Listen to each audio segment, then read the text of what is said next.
జై శ్రీమన్నారాయణ. గీతాలో ఉన్న ఒక్క సారం నేను మీకు చెప్పాలని నా కోరిక.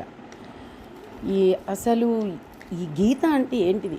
అది ఎవరికి పడితే వాళ్ళకు చదవాలని ఉన్నా కానీ చదవలేరు. ఒక్కొక్కరు చదవద్దు అనుకున్న వాళ్ళు అయితే ఖచ్చితంగా దాని దగ్గరికి పోతారు. ఎందుకంటే వాళ్ళ వంతులో ఉంటుంది అది. కాబట్టికి అంటే గీతలో అంత మహిమ, అంత గొప్పటి మహిమ.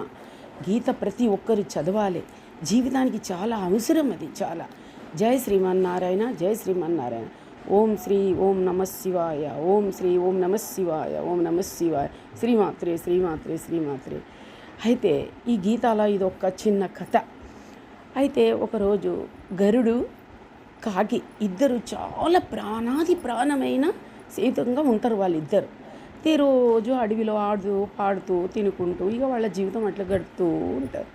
ఒకరోజు ఇట్లనే అడవిలో వాళ్ళిద్దరు కూర్చొని ఉంటారు ఒక చెట్టు పైన.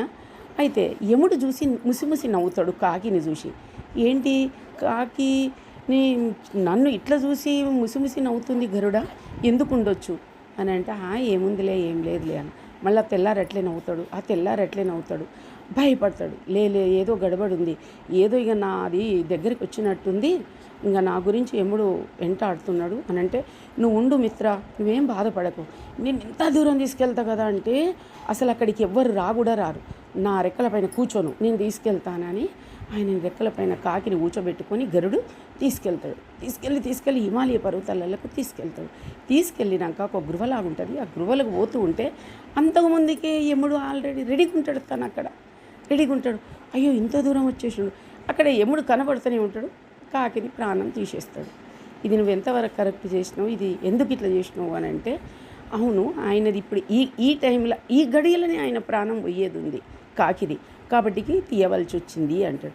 అట్లా అంటే మరి నీకు రోజు కనపడుతుండు, నువ్వు ముసిముసి నవ్వుతున్నావు, పక్కకు జరిగిపోతున్నావు, అప్పుడే తీయొచ్చు కదా అని అంటే, అసలు నిజానికి నీ ముసిముసి నవ్విన కారణం ఏంటంటే, చావు ఉందే హిమాలయాలల్లో ఈ కాకికి, కాబట్టికి అంత దూరం ఈ రెక్కలు, ఈ చిన్న రెక్కలతో అంత దూరం ఎట్లా పోగలుగుతుంది, ఎప్పుడు చేరుతుంది, టైం దగ్గరికి వస్తుంది అన్న ఆలోచనతో నీ ముసిముసి నవ్వుతున్నానే కానీ ఇంకా వేరేది కాదు.